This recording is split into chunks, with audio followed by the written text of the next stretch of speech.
morning. We'd like to welcome you to the Damview Trail here at Rock Island State Park. My name is Damon Graham. I've been the park manager here at Rock Island for about 17 years. Grew up in the area just a few miles from here, worked several other positions here at the park, but just really enjoy being able to work here, learn and interpret the history and natural resources here at the park. So the Damview Trail that's just beside us here, you can see TVA Great Falls Dam in the background. Was built in 1916.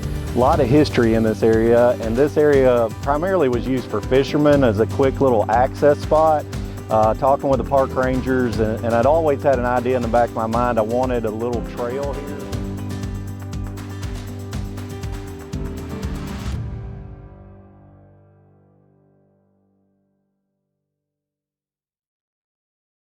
The MyUsage app is a way to conveniently pay online, anytime, day or night. You can also come by any Caney Fork Electric office and sign up for the prepay option available using the MyUsage app. Know exactly how much electricity is used each day and the cost. Best of all, no monthly bill. You can set up email or text alerts, keep track of your usage, and pay your bill, all with the MyUsage app from Caney Fork. Caney Fork Electric, keeping you informed. Security Federal Savings Bank is always pleased to provide virtually every banking service you could ever need. But more than that, we are proud to offer a relationship with you, your family, or your company. We've been here supplying just what you need and building a trust, a relationship. And that's something hard to find these days. Our bankers are here for you, here to help. If you are interested in a relationship, come to the friendliest bank in town, Security Federal Savings Bank, member FDIC.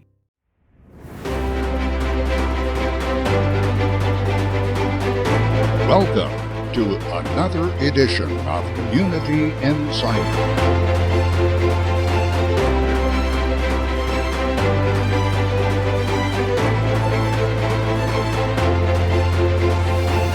Join us as we travel Middle Tennessee, uncovering history and experiencing the adventure of unique stories and events coming to you inside your community.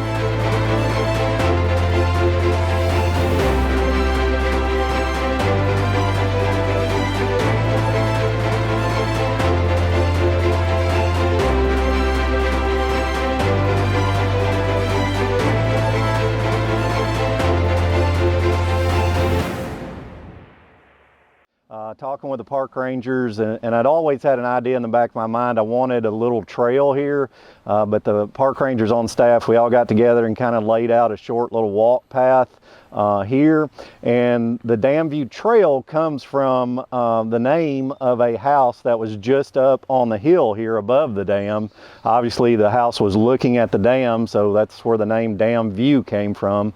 And we wanted to kind of tell that story, the history part of it, and also give bank fishing access and a short little walk trail. So that's kind of how it came to be. We pulled in a lot of history files. We had park rangers work on this trail. We had maintenance department workers on this trail. So a lot of people kind of came together here at the park. We also had information from outside sources. Miss Emberton sent us some pictures. We got some pictures from the Grissom family. So really, once we got this project going, we had a lot of people helping with it, and it really turned out nicely. Josh, who is our lead history cultural resource ranger here at the park, he and I and others have worked on these panels for just about 2 years now. So we put a lot of work in finding older pictures and using some of the pictures that were sent to us. Just really wanted to incorporate the historic aspect of, you know, right here on the point of the Great Falls Lake. There's just a lot of history, and over the last century there's been a lot of activity in this very spot. So a lot of those signs kind of tell that story and give people a sense of, you know, what really went on here in the 1900s and even before. So again, I said Josh is our our history kind of cultural resource ranger. So I'll let him talk a little bit about the kind of more of the cultural side of things here. So my name is Josh Welch. I work here at Rock Island. I've been here for about 2.5 years. I've worked in state parks for about 9 years at different parks, different positions. When I got to Rock Island, Me and Damon have put our head together, and we've really tried to identify areas of the park that are lacking historically and culturally, and this Damview area was one of those areas that we identified. And we kind of put our heads together, like he said, with outside sources and also inside research. We determined that this would be a really cool area to kind of interpret and also build a trail in to accommodate some of the fishermen that already come down here, also to accommodate some of the hikers who just want to come through here who may not be fishing and want to learn a little bit more about the park history. So if you were to come down to the Damview Trail, I'm not going to spoil all the surprises, but some of what you might see on 2 of our interpretive panels, it's going to talk a lot about the Grissom family and their involvement in Lake Rock Island. Some people now refer to as the Great Falls Reservoir or the Caney Fork River. But the Grissom family was one of the earlier families in Rock Island that really established that recreation identity that Rock Island is known for. They had a boathouse, they had a floating swimming pool here on the lake. They also had a big water wheel that a lot of people like to get up on, run around on, and then they would get thrown off. They would accommodate things such as snacks and refreshments to people. You could rent boats from them as well. They had a couple of fishing cabins in this area too. So a lot of what you'll read about on the interpretive panels here at the park is going to explain a lot of that stuff and the history of the Grissom family and their involvement in Rock Island. Some of the other future plans that we have for this area include more interpretive panels explaining the history of Great Falls Dam that Damon mentioned earlier was built in 1916. We want people to also be aware of why the dam is here, why it's important, and kind of how it came to be. And a lot of people aren't aware of TEPCO, which is the Tennessee Electric Power Company that TVA actually bought the dam from.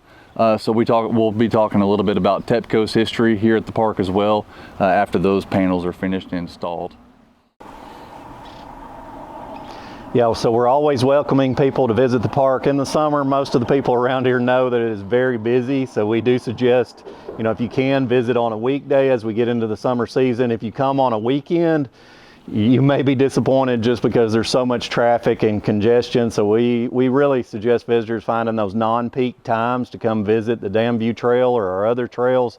We've got a lot of things going on. The rangers stay very busy, especially in the peak season. We do a lot of school groups, but we also have a regular weekly program schedule, kind of continuing that tradition of the Grissoms. Our ranger team is involved in providing regular pontoon tours, kayak tours, canoe tours, all the recreation on the lake that the Grissoms started, really promoting back in the early 1900s. We do that all summer. They fill up quickly, so we just ask you check our Facebook page, social media, also our website. Usually there is registration required for any of our programs, so just kind of stay tuned, and Josh will talk about just a few things we've got kind of coming up here in the coming months. So every summer we offer junior ranger camp. So if you have kids typically between the ages of 8 to 12, all state parks offer that. Ours is typically going to be around June. And just like Damon mentioned, keep an eye on the website for all that stuff if you're interested. If you have trouble finding anything on our website, it did just update recently. Feel free to call us and ask any questions that you have. Our park staff that works in the office, they'll be happy to help you. If you need to talk to any of us directly, you can ask for us. We'll be happy to help you there as well. But like Damon mentioned, we offer regular pontoon tours, kayak tours. We offer several hikes on all the different trails that we have at the park. We offer fishing recreational opportunities. We even do some things over at Bone Cave. So if you're interested in ever seeing Bone Cave, definitely sign up on the website so you can go there with us. That's what we highly encourage you to do. But other than that, we offer just kind of a little bit of everything all the time. So be sure to keep an eye on social media and our websites. That's where we'll keep everything most up to date. Okay, so we're here on the Damview Trail now. We didn't mention this before, but it's a pretty short trail. It's only about 0.15 miles, so pretty family friendly for just about everybody. And if you were to come in from the dam side, this would be the first interpretive panel that you would come to here that we've installed. This one's labeled Lake Rock Island, Great Falls Lake. It talks a lot about the history of what is now the reservoir behind the dam. like I said earlier, often referred to as either Lake Rock Island, Great Falls Lake, or some people even refer to it as the Caney Fork River still, which it is. But we have some photos here that kind of highlight some of the history of this area. We have one of the old boathouse and the old bridge, which is currently still standing. That was built in 1924, and this photo here was actually taken before the new bridge was built. So it's actually looking at the old bridge and the boathouse that you can't really see the wheel or the floating swimming pool in that picture, but here on the at the bottom of the panel we do have the floating swimming pool that I mentioned earlier, very popular among locals. We talked to some folks who've lived here for years and years, and they still remember the old swimming pool. They'd love to have it back, but maybe sometime in the future that might make a comeback. We have a picture here of Jimmy Roller and Sam Grissom fishing. This is actually a picture that was taken at the old fishing cabins that were located around the area. We also have a picture of one of the buoys for Lake Rock Island. And so we encourage you to come down, take a look at these photos, read a little bit about Lake Rock Island and what makes it special. You may even learn something new. Even if you've lived here your whole life, you may see something on this panel that you recognize, or you may see something totally new that stands out to you. Yeah, and as he talked about the picture of the swimming area here, we just want to note that there is fishing allowed here, but we do not allow any swimming. Obviously, now you're really close to the dam, so there could be safety aspects. Of course, if you want to swim, there's a great spot still at the sandbar in the gorge when it's open. So no swimming here, but fishing is allowed. And this area again has just been a recreation point for hundreds of years, really, and this is kind of some of the more recent history. And just above us, as we talked before, I mean, the trail is named for the Damview house, but on the Collins Peninsula, which is just up the hill here, there's tons of history. It was a huge booming area in the early 1900s. Lots of houses out on our Collins Loop Trail, and Josh and I have been kind of working as we have time to really identify those houses. And long term, we've always had a plan to kind of have that loop showing a lot more of the history of this area, because there was so much development in the 1900s around the dam coming along. Of course, down the hill from here, we've got the Great Falls Cotton Mill, or Falls City Cotton Mill, that was built in the 1890s. And then just around the bend, you can see probably in the background the current highway bridge, but just to the right of that is the Collins River Rock Island Bridge, and there's tons of history from that. Some of the metal spans were actually part of the Bordeaux Bridge in Nashville that were kind of moved here, and early 1900s bridge work there. So we're also working on trying to, as Josh said, some of our future panels get more information out. So we're just really excited to be able to share that history here along with our natural resources. So we're here at the second interpretive panel on the trail coming from the dam.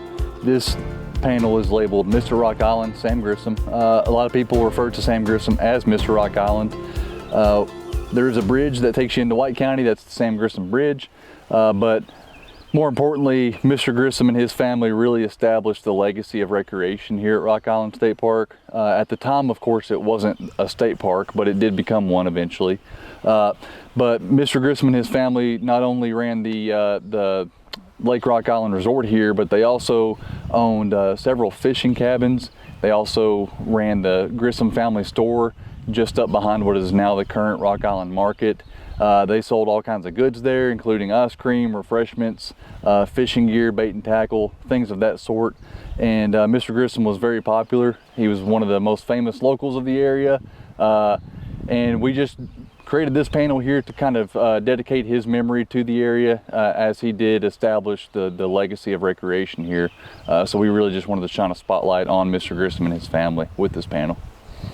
Yeah, and the Grissom family, as Josh said, was just instrumental in kind of developing Rock Island into what it is today. In the early 1900s and into, you know, we're talking about mid-1900s, 1930s, 40s, 50s, and I think the Grissom store operated up until the 70s, and many people in the community remember Grissom's store. They had, you know, what they called the liar's bench out front, where a lot of the old men and farmers talked and, you know, had things there. And I remember part of just the Grissom family was an entrepreneur entrepreneurial family. I grew up just across the river, as I said, and I remember Brownie's Cafe being just up the road here, and that was even part of the extended Grissom family. So they're really ingrained in the history of just growing Rock Island into what it is today. So it's really great for people in the community to be able to come out and see these pictures and kind of learn a little bit more about the history of the Grissom family. And they had the kind of enclosed swimming pool here where they rented boats and had a lot of activity. They had water skiing lessons, everything you could imagine. So we think of today's culture being on social media, promoting a business, and the Grissoms at their time were doing that. They had their hands in every business you could think of and providing a service, and as Josh said, kind of getting recreation really started here in Rock Island as drawing people in from other areas. So we're just glad to be able to offer that. So you can see in the background, part of this short, again, it's kind of more of a walkway, just you want to come out and stretch your legs, get some really good scenery without having to walk miles and miles. I mean, this is a good opportunity to do that. So behind us you can see our very talented maintenance crew helped design kind of a little footbridge, so they put a lot of work into this. We're just really proud of the work all the teams here at the park coming together. We do want to mention this is very close to the highway that runs through the park, so it's very congested here. We do not have a lot of parking for this side, and that's kind of intentional. One, there's not a lot of space for parking, but number two, we wanted this to kind of be more of a quiet walkway. You want to come fish for an hour or two. So we didn't want a huge parking lot where there's tons of people. It's just very congested. So you'll see a little, there is a pull-off up on the highway here, a couple little spots, but we're not going to fit more than 3 or 4 cars here. We do want to mention to visitors, if you want to check out the Damview Trail, you may have to cross the highway. So you want to look both ways. This is obviously a very busy Great Falls Highway. State Route 287 is very busy. So if you got kids, if you're crossing that highway, you need to be very careful and look both ways, but then kind of enjoy the trail. And behind us is the Collins River Bridge we talked just briefly about. A lot of history there from the early 1900s. And if you want to do a bigger hike, you can get to the Collins River Loop from a little connector here, but we really probably ask that you don't park here and go for a 3-hour hike. Kind of leave this for more people that are going to be in and out 30, 45 minutes, an hour, just because it's so congested and so limited parking. But if you want to do the Collins Loop, a lot of history there, natural resources, you can park at the Collins River Trailhead, and that gets you on that trail. So.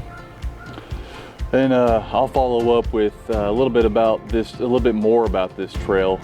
We kind of mentioned a little bit earlier, we had this idea to develop this into a trail maybe 2 years ago, and then from there we really had to design the trail, lay it out, work with the entire team, including the maintenance team, the ranger team, and develop where the panels would go, what would be highlighted here, how the trail would look, and what kind of things as far as bridges we needed to put on. And then probably construction on this trail started about 1.5 years, a year ago. And then we finally installed the panels in November. So that would have been a couple months ago now. And after we installed the panels, we really just tidied up the trail, finished a lot of little small spots that needed to be touched up. And we're pretty much ready for visitors to come out here now and walk it. So like Damon mentioned, if you want to come out here, stretch your legs, get a little walk in, and take in some pretty cool scenery, this is a great trail for you. If you don't want to walk miles and miles to see some cool natural and historical resources, but we do ask that if you are going to take this trail, just to be wary that you are near the highway. And if you do want to take the Collins, like Damon mentioned, do try to park up there. That way you're not taking these spots for these folks who want to fish, or just come out and check out the panels here.